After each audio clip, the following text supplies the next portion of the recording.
اللهم صل على محمد وآل محمد.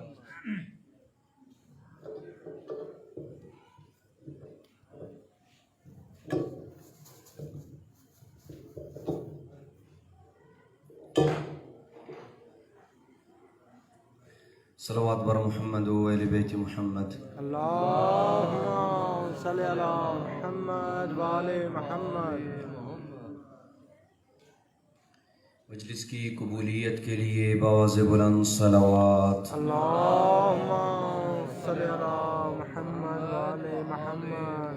عزاداران سید الشہداء کی حفاظت کے لیے بآواز بلند صلوات. اللهم صل على محمد وآل محمد. اپنے اپنے مرحومین کی بخشش کے لیے بآواز بلند صلوات. اللهم صل على محمد وآل محمد. اعوذ باللہ من الشیطان اللعین الرجیم. بسم اللہ الرحمن الرحیم. الحمد للہ الصمد الذی لم یلد ولم یولد ولم یکن له کفوا احد. الصلاة والسلام على سيدنا وحبيبنا وطبيب قلوبنا ومزكي نفوسنا أبي القاسم محمد. اللهم صل على محمد وآل محمد. ثم الصلاة والسلام على أهل بيته الطيبين الطاهرين المعصومين الذين أذهب الله عنهم الرجس وطهرهم تطهيرا.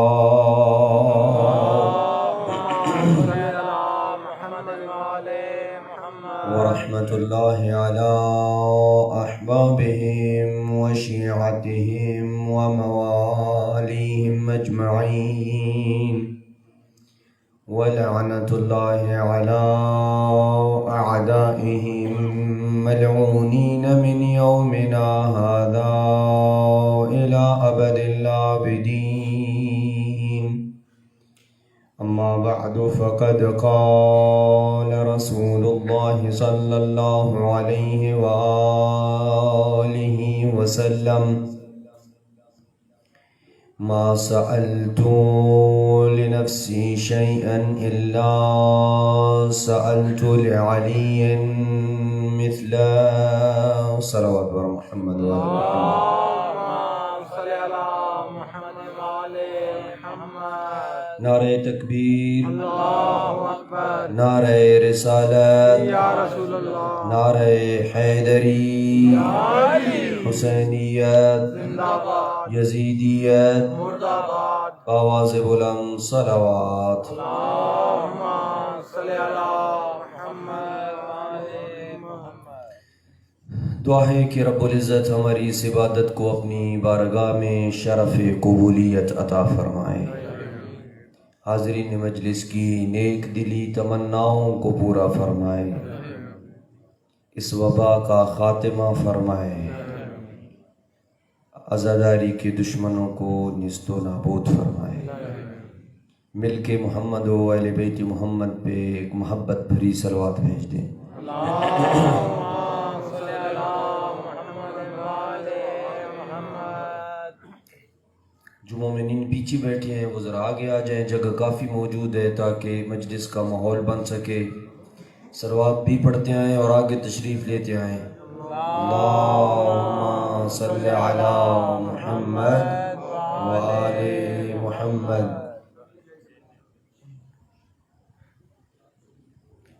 نعرہ تکبیر، اللہ اکبر. نعرہ رسالت، یا رسول اللہ. یک زبان کل ایمان. نعرہ حیدری، یا علی.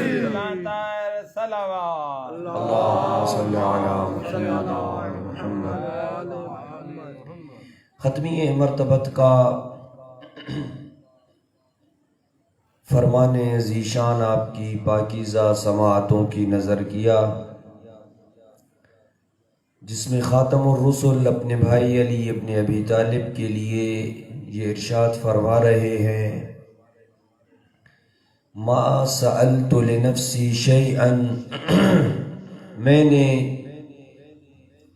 اپنے لیے کسی چیز کو اللہ سے نہیں مانگا، الا سألت لعلی مثلہ، مگر اس جیسی چیز اپنے بھائی علی کے لیے مانگی۔ جو چیز بھی میں نے اپنے لیے مانگی وہ اپنے بھائی علی کے لیے مانگی۔ سلیم بن قیس الہلالی اپنی کتاب سلیم بن قیس الہلالی، کتاب کا نام بھی کتاب سلیم بن قیس الہلالی ہے، اردو میں ترجمہ موجود ہے اس کا۔ سلیم کہتا ہے، میں سن رہا تھا کہ امیر المومنین کی خدمت میں ایک شخص آیا، اس نے آ کے عرض کی، مولا اخبرنی بافضل منقبۃ فی کتاب اللہ، اللہ کے کتاب میں سب سے افضل اور بہترین فضیلت جو آپ کی ہے وہ مجھے بتائیں۔ سبحان اللہ، ماشاء اللہ۔ امیر المومنین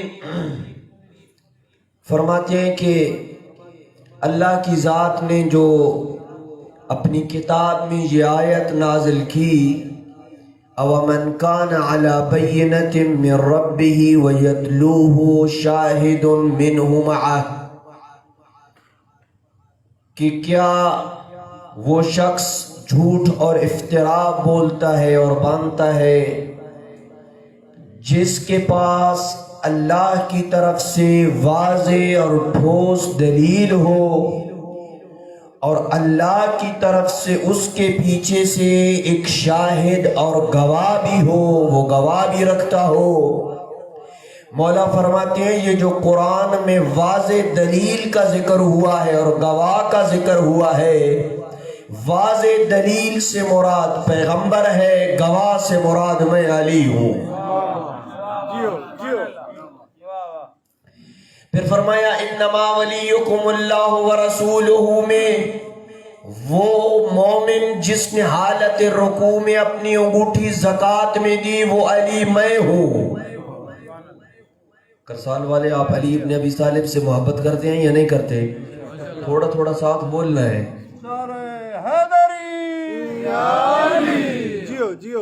مجمع وہ اچھا ہوتا ہے جس سے خطیب نعرے کا مطالبہ نہ کرے، ٹھیک ہے نا؟ انما ولیکم اللہ ورسولہ میں وہ مومن جو حالت رکوع میں اپنی انگوٹھی جس نے صدقے کے طور پہ دی تھی وہ علی میں ہوں۔ اطیعوا اللہ و اطیعوا الرسول و اولی الامر منکم میں وہ اولی الامر جس کی اطاعت کو اللہ نے اپنی اطاعت کے ساتھ جوڑا وہ علی میں ہوں۔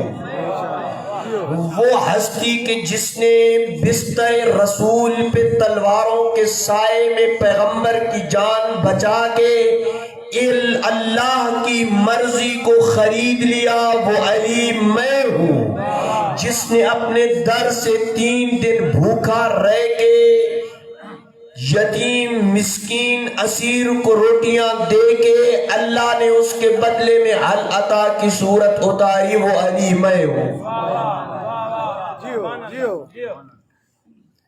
پھر یہ شخص کہتا ہے کہ اخبرنی بافضل منقبۃ فی کلام رسول اللہ، مولا یہ تو جو آپ نے فضیلتیں بتائی ہیں یہ کتاب خدا میں ہیں، کچھ ایسی فضیلتیں بتائیں کہ جو کلام رسول میں سب سے زیادہ اچھی اور پیاری فضیلت آپ کی ہو۔ پیغمبر اکرم نے آپ کی سب سے جو بہتر فضیلت بتائی اس کے بارے میں بتائیے۔ مولا فرماتے ہیں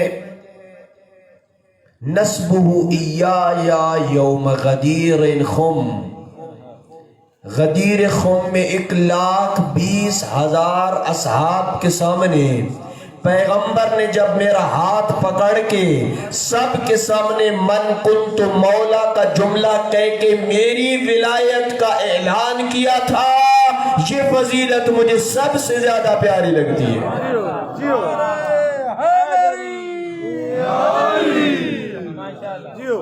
یہاں رک کے،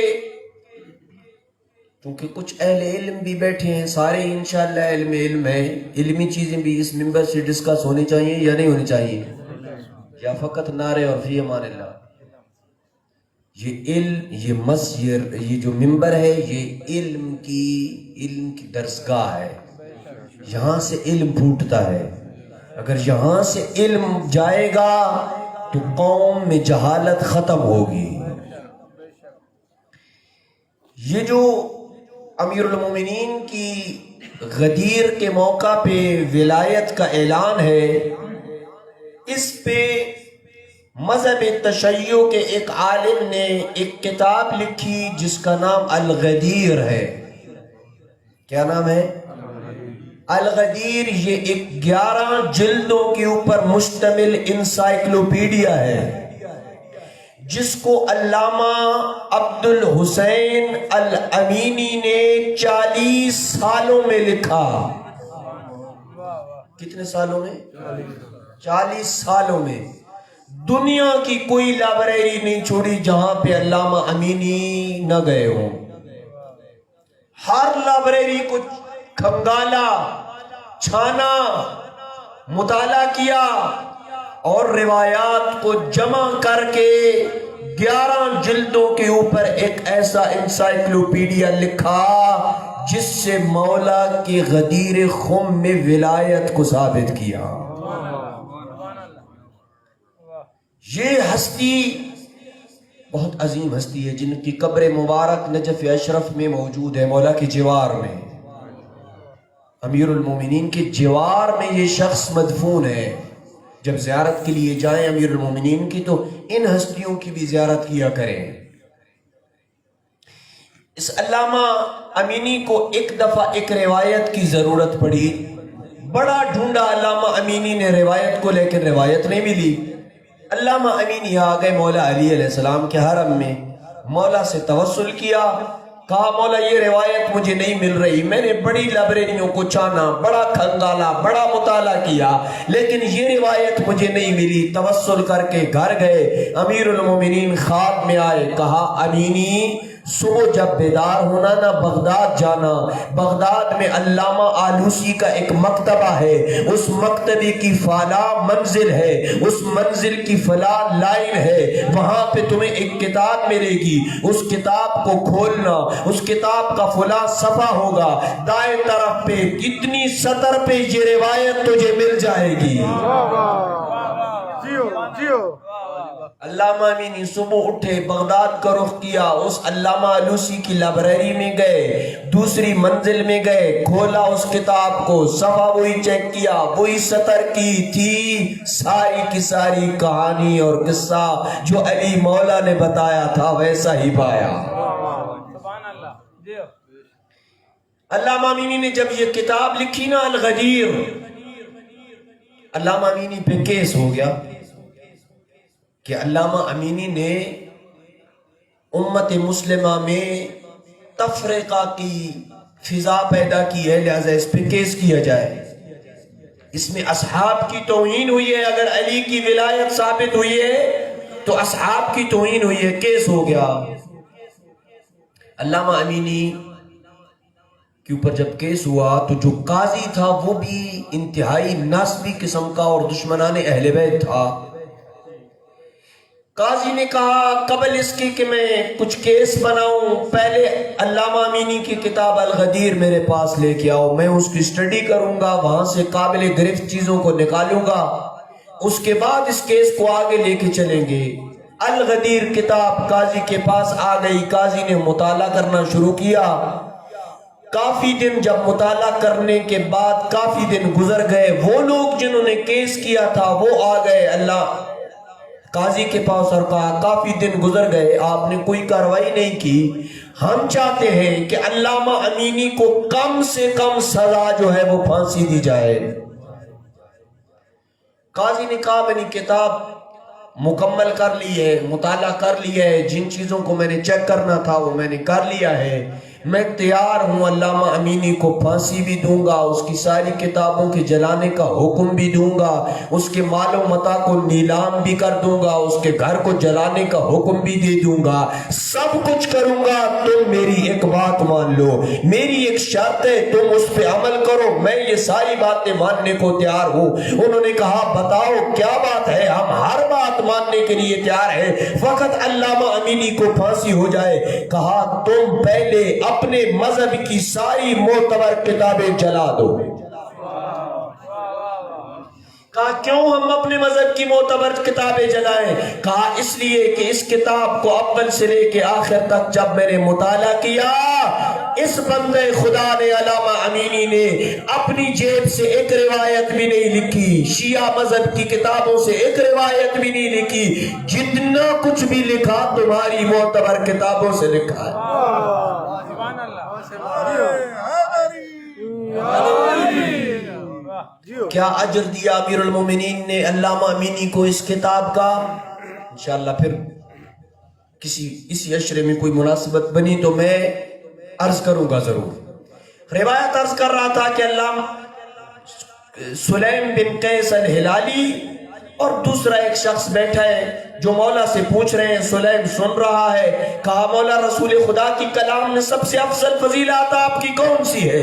ایک تو غدیر خم کی فضیلت، دوسری فضیلت جو امیر المومنین نے بتائی کہ پیغمبر کا یہ جو فرمان ہے نا کہ علی تجھے مجھ سے وہی نسبت ہے جو ہارون کو موسیٰ سے تھی، الا انہ لا نبی بعدی، مگر میرے بعد کوئی نبی نہیں ہے۔ ماشاءاللہ ماشاءاللہ۔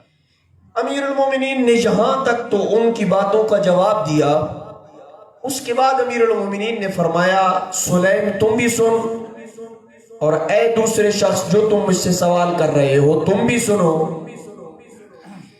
ایک دفعہ سفر پہ میں رسول خدا کی خدمت میں تھا، جب رسول خدا سفر کرتے تھے تو میں ان کا خدمت گزار ہوا کرتا تھا۔ رات کے وقت مجھے سخت بخار ہو گیا، شدید بخار میں میں مبتلا ہوا، یہاں میرا بستر تھا، یہاں پیغمبر کا مصلی عبادت تھا، میرے بستر اور اپنے مصلی عبادت کے دوران درمیان میں پیغمبر نے اپنا بستر لگایا۔ ساری رات پیغمبر کا یہ دستور ہوتا، کبھی مصلی عبادت پہ آتے، کبھی علی ابن ابی طالب کے پاس آتے اور پوچھتے، علی ابن ابی طالب سے حال احوال پوچھتے، پھر مصلی عبادت کے اوپر آتے، پھر یہاں سے یہاں آتے، کبھی علی کے پاس، کبھی مصلی عبادت پہ، کبھی مصلی عبادت پہ، کبھی علی ابن ابی طالب کے پاس۔ رات پیغمبر نے یوں ہی گزار دی۔ جب صبح ہی اپنے اصحاب کو جمع کیا، نماز پڑھانے کے بعد ہاتھ دعا کے بلند کیے اور کہا اللہم اشف علیٰ وعافہ، اے اللہ علی کو شفا دے اور لباس عافیت پہنا، علی کو شفا دے۔ اور پھر اپنے اصحاب کو خطاب کر کے علی ابن ابی طالب کی طرف متوجہ ہوئی اور کہا ابشر یا علی، اے علی تجھے بشارت ہو۔ مولا نے فرمایا جعلنی اللہ فداک، اے رسول خدا کس چیز کی آپ مجھے بشارت دے رہے ہیں؟ کہا بشارت یہ دے رہا ہوں کہ یہ رات جو تم نے بستر بیماری پہ گزاری اور میں کبھی مصلی عبادت پہ تو کبھی تیرے پاس ہوا کرتا تھا، اس رات جب میں مصلی عبادت پہ آتا تھا میں نے جو کچھ بھی رات کو مانگا اللہ نے مجھے عطا کیا۔ اس رات میں نے اللہ سے جو کچھ مانگا وہ اللہ نے مجھے دیا۔ کوئی چیز بھی میں نے اپنے رب سے نہ مانگی اپنے لیے الا سألت لک مثلہ، مگر اس جیسی چیز تیرے لیے میں نے اپنے رب سے مانگی۔ اب آؤ پیغمبر اکرم سے پوچھتے ہیں کہ یا رسول اللہ وہ رات جو آپ نے مصلی عبادت کے اوپر علی کی تیمارداری میں گزاری، جب آپ مصلی عبادت کے اوپر آتے تھے تو کیا چیز مانگی آپ نے اپنے لیے اور علی کے لیے؟ توجہ ہے یا نہیں؟ جن کی میری طرف توجہ ہے ذرا بلند آواز سے صلوات بھیج دیں۔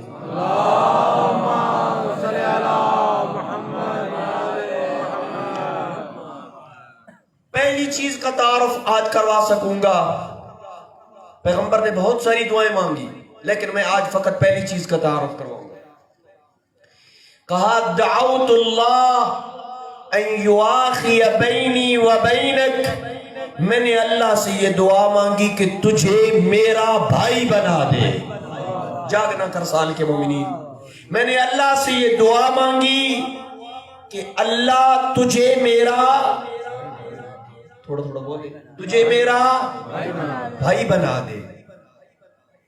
آج تک آپ یہ سنتے آئے ہیں نا کہ پیغمبر نے اصحاب کے درمیان اور اپنے درمیان علی ابن ابی طالب کو اور دیگر اصحاب کے درمیان رشتے اخوت کو قائم کیا تھا، ایسی ہے نا؟ پیغمبر نے رشتے اخوت قائم نہیں کیا، پیغمبر نے رب سے دعا کی، رشتے اخوت اللہ نے پیدا کیا۔ دعوت اللہ، روایت کہتی ہے میں نے اللہ سے دعا مانگی کہ علی کو میرا بھائی قرار دے۔ پس سوال یہ پیدا ہوتا ہے کہ بہت سارے کام ایسے ہیں کہ جو زمانے پیغمبر اکرم میں منسوب تو رسول خدا کی طرف تھے لیکن ان کا فاعل حقیقی اللہ کی ذات تھی، اللہ کی ذات ان کو انجام دینے والی تھی۔ ان مقامات میں سے میں فقط دو مورد آپ کی خدمت میں بیان کر کے آگے چلوں گا۔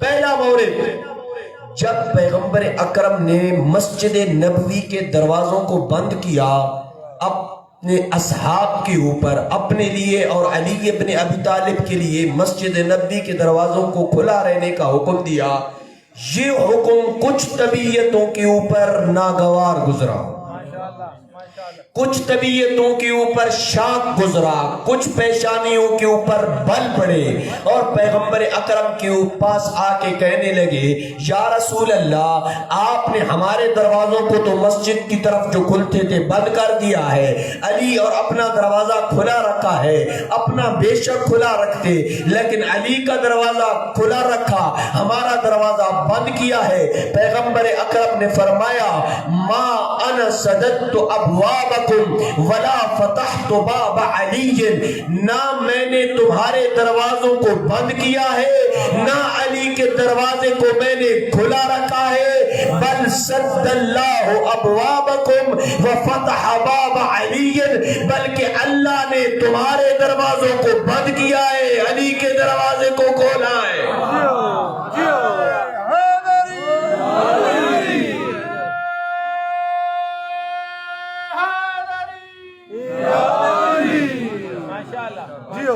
یہ کام میرا نہیں ہے، اللہ نے تمہارے دروازوں کو بند کیا ہے، میں نے تو اللہ کے حکم کی فقط تعمیل کی ہے، یہ اللہ کا حکم ہے۔ اور یہ کوئی اتنی پیاری فضیلت ہے نا مولا علی کی کہ مسجد کی طرف علی کے دروازے کا کھلنا، اس فضیلت کو یاد کر کے خلیفہ دوم حضرت عمر یہ ناز کیا کرتے تھے کہ اللہ نے علی کو 3 خصلتیں ایسی عطا کی ہیں، اگر ان 3 میں سے ایک بھی مجھے نصیب ہو جاتی تو سرخ اونٹوں سے کہیں زیادہ مجھے محبوب ہوتی۔ کون سی 3 فضیلتیں ہیں؟ پہلی فضیلت تزوجہ من فاطمہ، علی کا جو فاطمہ سے عقد ہوا ہے، یہ بڑی پیاری فضیلت ہے، اس لیے کہ بھری کائنات میں آدم سے لے کے کائنات کے آخری فرد تک اگر فاطمہ کا کوئی کف ہے تو وہ علی ابن ابی طالب ہے، علی ابن ابی طالب کے علاوہ فاطمہ کا کوئی کف نہیں ہے۔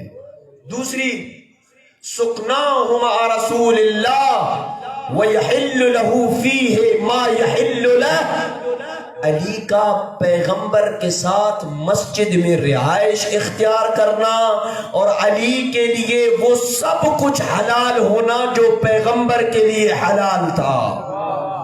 یہ فضیلت علی کی بڑی پیاری ہے. اور تیسری الرایت یوم خیبر، خیبر کے دن جو علی کو پیغمبر نے علم دیا تھا، یہ فضیلت بڑی پیاری ہے علی کی. یہ تین فضیلتیں. علامہ سیوطی نے بھی اپنی کتاب الخصائص میں اس روایت کو درج کیا ہے کہ پیغمبر اکرم صلی اللہ علیہ وآلہ وسلم نے فرمایا ان اللہ امر موسیٰ ان یبنی مسجدا لا یسکنہ الا ہوا وہارون. اللہ نے موسیٰ کو یہ حکم دیا تھا کہ تم ایک مسجد بناؤ، ایک پاک و پاکیزہ مسجد تعمیر کرو جس میں تیرے اور ہارون کے علاوہ کوئی اور سکونت اختیار نہیں کر سکتا. اسی طریقے سے امرنی اللہ ان ابنی مسجدا طاہرا لا یسکنہ الا انا وعلی وابناء علی. اللہ نے مجھے حکم دیا ہے میں ایک پاک و پاکیزہ مسجد بناؤں جس میں میرے علاوہ، علی کے علاوہ اور اولاد علی کے علاوہ کوئی نہیں ٹھہر سکتا. یہ ہے امیر المومنین کی فضیلت. یہ ایک مورد ہے، یہ نسبت تو رسول کی طرف ہے، لیکن یہ کام کس نے کیا ہے؟ اللہ نے کیا ہے. ایک مورد. دوسرا مورد اور آگے چل رہا ہوں. امیر المومنین کو جب طائف کے میدان میں جنگ کے لیے بھیجا تھا نا پیغمبر اکرم نے، جب طائف کو فتح کر کے آئے علی ابن ابی طالب ابھی کافی فاصلے کے اوپر تھے کہ امیر المومنین نے ایسا انداز اختیار کیا جس سے پتہ چلتا تھا کہ امیر المومنین فتح کے سہرے اپنے سر کے اوپر سجا کے آ رہے ہیں. پیغمبر اکرم نے جب فاتحانہ انداز میں اپنے بھائی کو آتے ہوئے دیکھا، دور سے تکبیر بلند کی، اللہ اکبر. جب قریب آئے علی کا ہاتھ تھاما، اصحاب کا مجمع ادھر لگا ہوا ہے، علی ابن ابی طالب کے ہاتھ کو تھام کے کونے میں لے گئے، دیر تک سرگوشیاں کرتے رہے، دیر تک خلوت میں تنہائی میں ایک دوسرے کے ساتھ باتیں کر رہے. ادھر سے کسی نے بلند آواز سے کہا لقد طال نجواہ مع ابن عمہ. آج تو اپنے چچا زاد کے ساتھ رسول عربی کی سرگوشیاں اور خلوتیں بڑھتی چلی جا رہی ہے.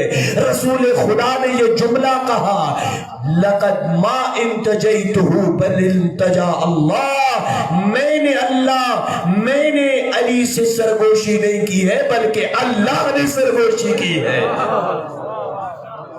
علی کے ساتھ میں نے راز کی باتیں نہیں کی ہیں بلکہ اللہ نے راز کی باتیں کی ہیں. تو آؤ اس دعا کی طرف جو پہلی دعا مانگی ہے رسول خدا نے امیر المومنین کے لیے. کیا مانگی؟ کہ علی کو میرا بیدار ہے یہ سو گئے؟ جو بیدار ہیں وہ ذرا بلند آواز سے صلوات بھیج دیں.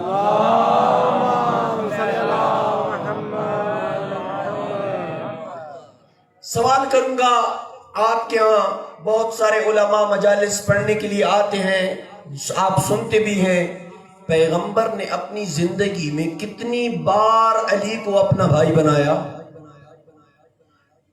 کسی کو یاد ہے؟ علی پیغمبر نے اپنی زندگی میں امیر المومنین کو، آپ اور ہم تو یہی سنتے ہیں کہ فقط مدینہ میں ہجرت کے بعد جب رشتہ اخوت قائم کیا تھا اور اصحاب اور مہاجرین، انصار اور مہاجرین کو آپس میں ایک دوسرے کا بھائی بنایا تھا تو اس وقت رشتہ اخوت قائم ہوا تھا. لیکن اگر تاریخ کے اوراق کی روگردانی کی جائے اور عرق ریزی کی جائے تو پتہ چلتا ہے پیغمبر نے علی کو 2 بار اپنا بھائی بنایا. ایک ہجرت سے پہلے، ایک ہجرت کے بعد، ایک مکہ میں، ایک مدینہ میں. دونوں کا مختصر تعارف اور آگے چل رہا ہوں. مکہ میں کب بنایا؟ جب حضرت عمر کو حضرت ابو بکر کا بھائی بنایا، حضرت حمزہ کو زید بن حارثہ کا بھائی بنایا، حضرت عثمان کو حضرت عبد الرحمن بن عوف کا بھائی بنایا. یہ جب بنا چکے نا تو آئے علی ابن ابی طالب کے پاس اور کہا یا علی اما ترضا ان اکون اخاک، اے علی کیا تو راضی نہیں ہے کہ میں محمد تیرا بھائی ہوں؟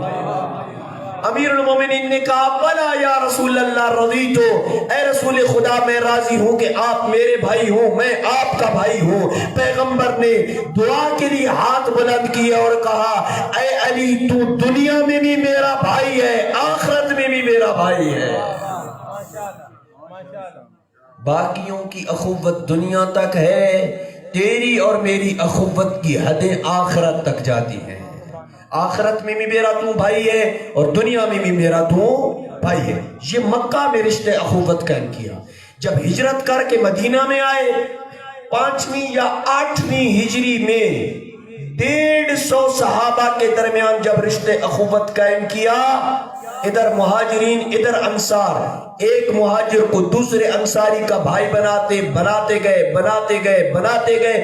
آخر میں طلحہ علی ابن ابی طالب جب بچ گئے نا، علی ابن ابی طالب پیغمبر کے پاس آئے، کہا یا رسول اللہ 150 صحابہ کو ایک دوسرے کا بھائی بنا دیا، میں اکیلا رہ گیا، میرا کوئی آپ نے بھائی نہیں بنایا. جب یہ سنی نا آواز علی کی، پیغمبر نے کہا یا علی تجھے میں نے اپنے لیے چھوڑ رکھا ہے، تو میرا بھائی ہے، میں تیرا بھائی ہوں. اور یاد رکھنا لا یدعیہا بعدک الا کذاب، تیرے بعد جو بھی میرے بھائی ہونے کا دعویٰ کرے گا کہ میں محمد کا بھائی ہوں، وہ پرلے درجے کا جھوٹا انسان ہوگا.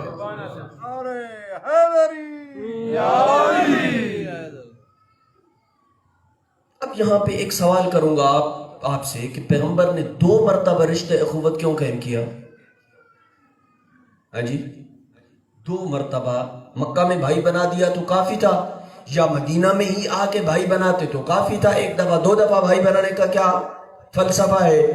فلسفہ 2 دفعہ بھائی بنانے کا یہ ہے کہ جب علی ابن ابی طالب کو پیغمبر کی رحلت کے بعد دربار میں لایا گیا اور پیغمبر نے یہ کہا، علی ابن ابی طالب نے یہ کہا انا عبداللہ و اخو رسولہ، میں اللہ کا بندہ اور رسول خدا کا بھائی ہوں. تو سنو گو کہ کیا جواب ملا علی ابن ابی طالب کو؟ کہا جہاں تک عبد خدا ہونے کا تعلق ہے تو سچ ہے کہ تو عبد خدا ہے، لیکن جہاں تک تیرا نبی کا بھائی ہونے کا تعلق ہے فلا تو نبی کا بھائی نہیں ہے. پیغمبر اپنے علم نبوت سے یہ جانتے تھے کہ میرے بعد علی کے اس رشتے اخوت کو ٹھکرایا جائے گا، اس لیے 1 مرتبہ مکہ میں 1 مرتبہ مدینہ میں تاکید کر کے بتا دیا تم لاکھ ٹکراؤ علی میرا بھائی رہے گا. صلوات بھی محمد والے بیت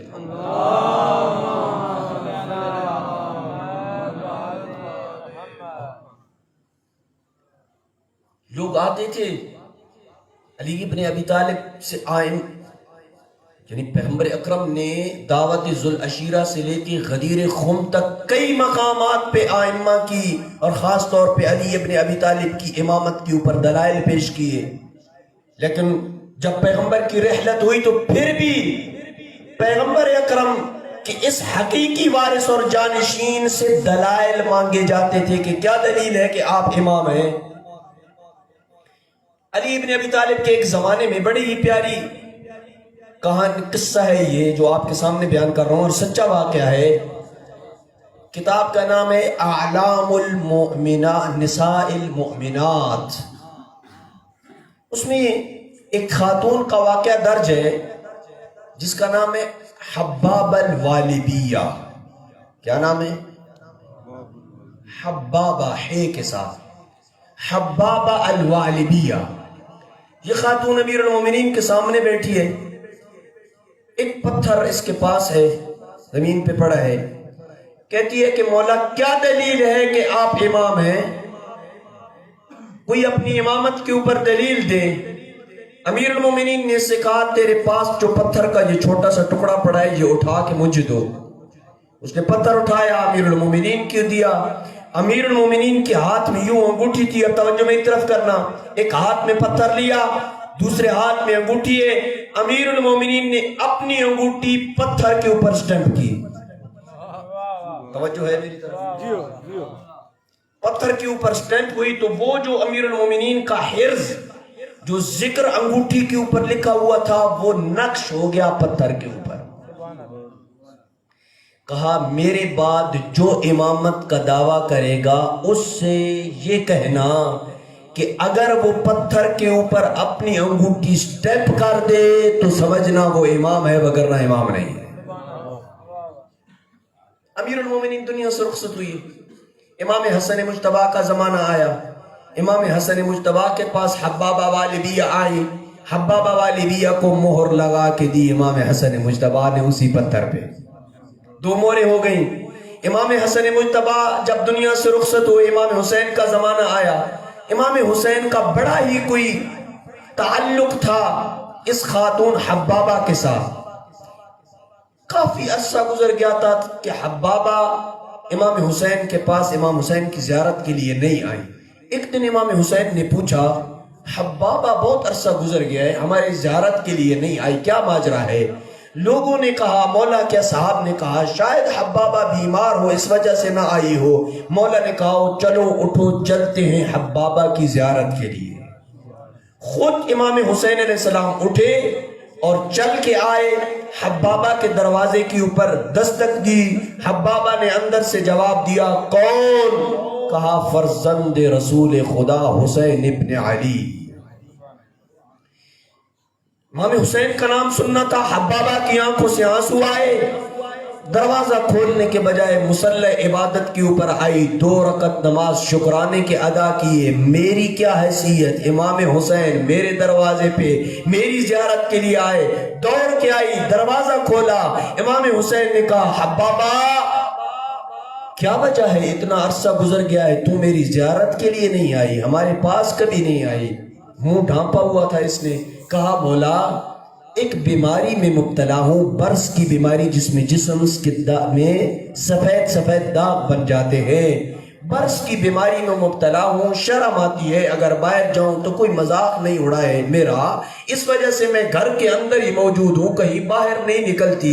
امام حسین نے جب یہ سنا نا اپنے لعاب دہن کو نکالا, اپنے ہاتھ پہ رکھا, کہا حبابہ اس لعاب دہن کو لو اور اپنے چہرے پہ لگاؤ. سید الشہداء کے لعاب دہن کو حبابہ نے لیا, اپنے چہرے پہ لگایا. حبابہ ایسے ہو گئی جیسے کوئی مرض تھی نہیں, جیسے کوئی مرض تھی نہیں. حبابہ پتھر پہ مہر لگوانا چاہتی ہے. پتھر آیا, امام حسین نے مہر لگائی. امیر المومنین نے اس کو طول عمر کی دعا دی تھی کہ لمبی عمر پاؤ گی.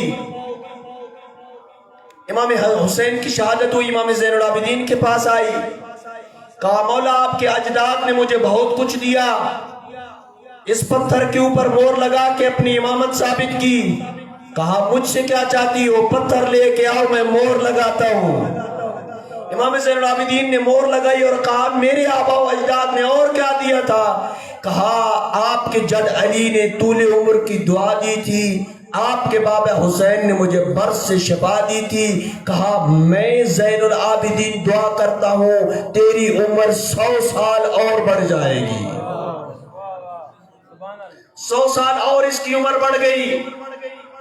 امام زین العابدین کا زمانہ ختم. امام باقر کے پاس آئی, مولا آپ کے آبا اجداد نے اس کے اوپر مہر لگائی تھی, اس پتھر کے اوپر ذرا سٹیپ لگائی اپنی انگوٹھی کی. امام باقر نے سٹیپ لگائی.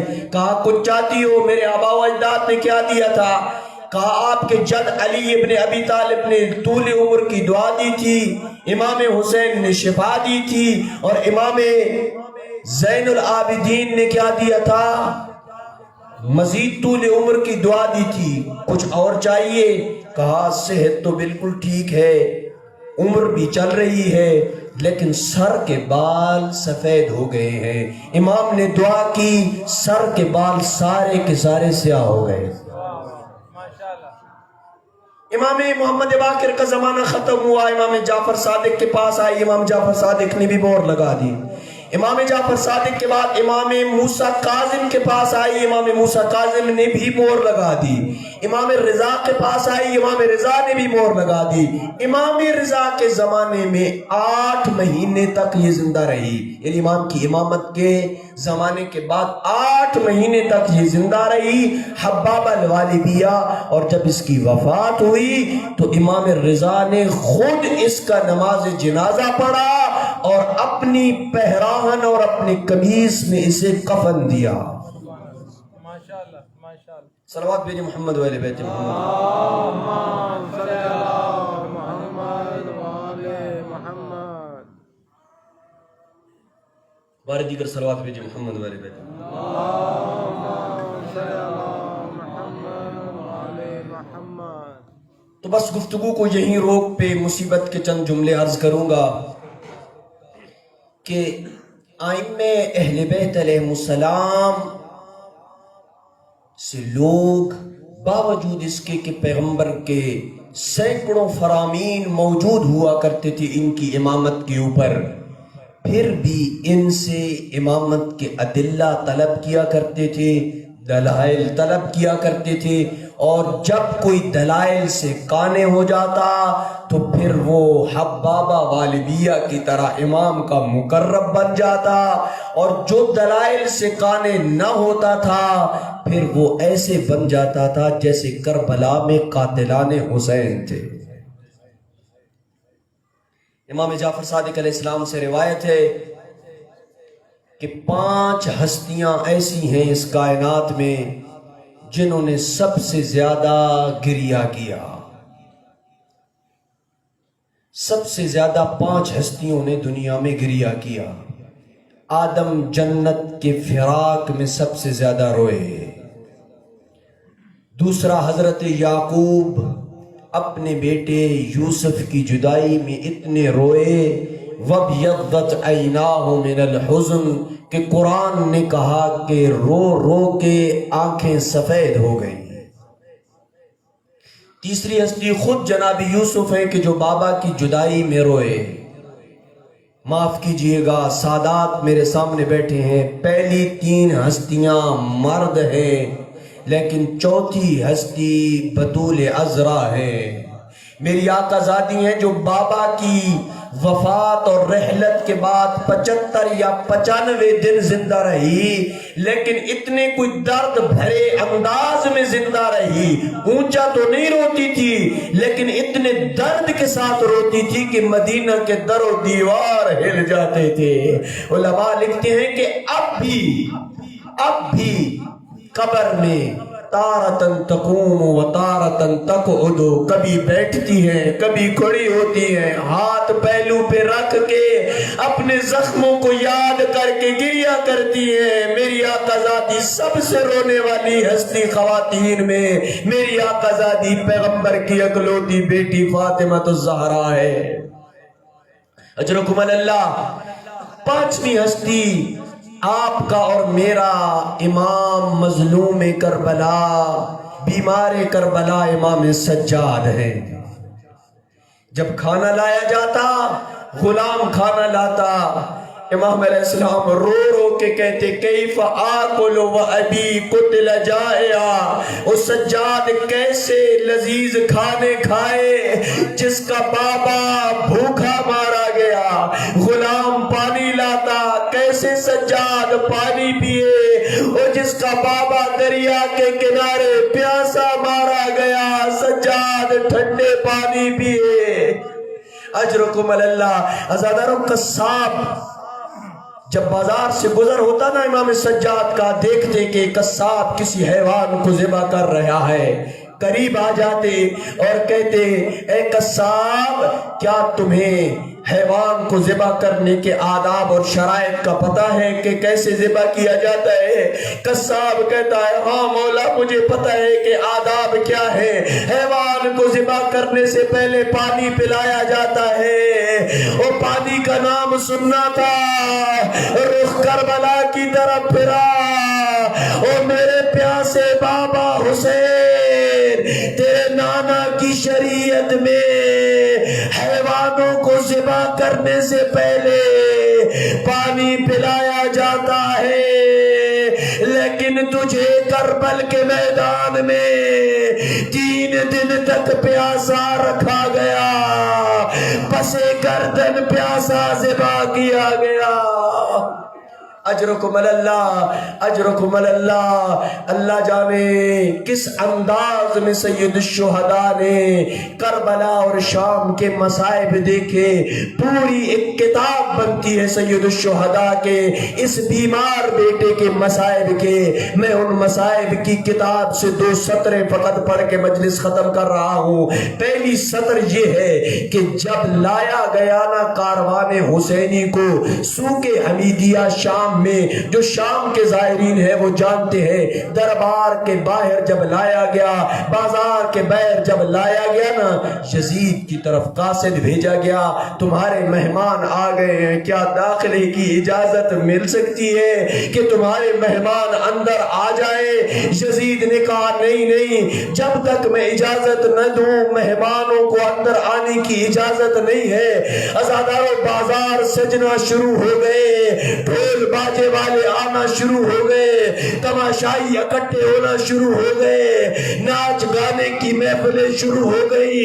آپ مجھ سے پوچھ بازار کو سجنے میں کتنی دیر لگی؟ 1 گھنٹہ نہیں، 2 گھنٹے نہیں، اس وقت تک بازار سجدہ رہا۔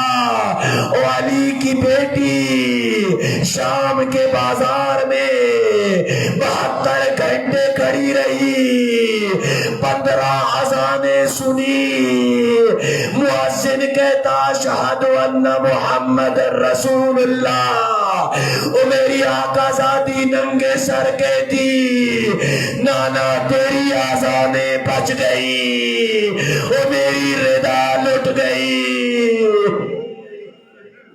اجرکم اللہ، اجرکم اللہ۔ قسمت والے کی آنکھ سے آنسو آتے ہیں جو غریبوں کے اوپر روتے ہیں۔ عزاداران مظلوم کربلا، آخری سطر جو کربلا کی شام کے مصائب کی، میں خود بھی ظاہر ہوں شام کا۔ عزاداروں جب میں شام کے دربار بازار میں گیا نا، سوق حمیدیہ سے یزید کے منبر تک میں نے خود مفاصلہ ماپا۔ رش ہو بازار میں، مرد چلنے والا ہو آرام سے چلے، آدھے گھنٹے سے زیادہ وقت نہیں لگتا، خاتون پردہ دار ہو، بازار میں رش ہو، آہستہ آہستہ چلے، بچا کے چلے، پردے کی حفاظت کر کے چلے، 1 گھنٹے سے زیادہ وقت نہیں لگتا۔ لیکن وعدہ لا شریک کی عزت کی قسم، اللہ جانے مورخ نے یہ جملہ لکھ دیا، وہ جب بی بی کو اذن دخول ہوا، مؤذن فجر کی اذان کہہ رہا تھا، وہ جب یزید کے دربار کے سامنے پہنچی، مؤذن شام کی اذان کہہ رہا تھا، وہ کبھی اس بازار پھر آئی جاتی، وہ کبھی اس بازار پھر آئی جاتی، بازار میں آگ کا ایک شعلہ گرا، سید سجاد کا امامہ جلا، ہائے اماں کاش سجاد کو جنم نہ دیا ہوتا۔ انا للہ و انا الیہ راجعون۔ ماتم حسین۔